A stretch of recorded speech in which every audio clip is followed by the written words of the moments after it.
Supreme court ने सोमवार को किसान आंदोलन को लेकर चल रही सुनवाई के दौरान केंद्र सरकार को कड़ी फटकार लगाते हुए कृषि कानूनों पर रोक लगाए जाने के संकेत दिए। कोर्ट ने कृषि कानूनों को लेकर कमेटी की जरूरत को बताते हुए कहा कि अगर समिति ने सुझाव दिया तो वह इसके क्रियान्वयन पर रोक लगा देगा। मामले की सुनवाई कर रही पीठ ने RM लोढ़ा सहित सभी पूर्व CJI के नाम कमेटी के अध्यक्ष पद के लिए भी दिए। वहीं कोर्ट ने यह भी कहा कि सरकार उसे संयम पर भाषण न दे। कोर्ट ने कहा, हम हमारे द्वारा नियुक्त की जाने वाली कमेटी के जरिए से कृषि कानूनों की समस्या के समाधान के लिए आदेश पारित करने का प्रस्ताव कर रहे हैं। हालांकि केंद्र सरकार ने कहा कि कमेटी के लिए वह नाम सुझाएंगे। माना जा रहा है कि कल सुप्रीम कोर्ट इस मामले में कोई आदेश दे सकता है। मालूम हो कि शीर्ष अदालत प्रदर्शन कर रहे किसान संगठनों के साथ सरकार की बातचीत में गतिरोध बरकरार रहने के बीच नए कृषि कानूनों को चुनौती देने वाली कई याचिकाओं और दिल्ली की सीमा पर चल रहे किसानों के प्रदर्शन से जुड़ी याचिकाओं पर सोमवार को सुनवाई कर रही थी। सुप्रीम कोर्ट ने सुनवाई के दौरान सरकार से सवाल किया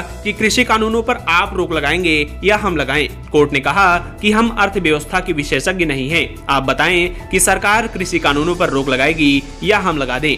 इसके बाद केंद्र सरकार ने नए कृषि कानूनों पर रोक लगाने का विरोध किया। सरकार की ओर से पेश हुए अटॉर्नी जनरल के वेणुगोपाल ने कोर्ट से कहा कि किसी कानून पर तब तक रोक नहीं लगाई जा सकती जब तक वह मौलिक अधिकारों या संवैधानिक योजनाओं का उल्लंघन न करे। सुप्रीम कोर्ट ने कृषि कानूनों को लेकर समिति की आवश्यकता को दोहराया और कहा कि अगर समिति ने सुझाव दिया तो वह इस कानून के लागू होने पर रोक लगा देगा। सुनवाई के दौरान सुप्रीम कोर्ट ने मोदी सरकार को कई बार फटकार लगाई। सरकार का पक्ष रख रहे AG के वेणुगोपाल के और समय मांगने पर सुप्रीम कोर्ट ने कहा कि श्रीमान अटॉर्नी जनरल, हम आपको बहुत समय दे चुके हैं, कृपया आप हमें संयम पर भाषण न दें। वहीं कोर्ट ने कहा कि नए कृषि कानूनों को लेकर जिस तरह से केंद्र और किसानों के बीच बातचीत चल रही है उससे वह बेहद निराश हैं। Chief justice of India SA Bobde की अध्यक्षता वाली एक पीठ ने कहा कि क्या चल रहा है, राज्य आपके कानूनों के खिलाफ बगावत कर रहे हैं। उन्होंने कहा, हम बातचीत की प्रक्रिया से बेहद निराश हैं।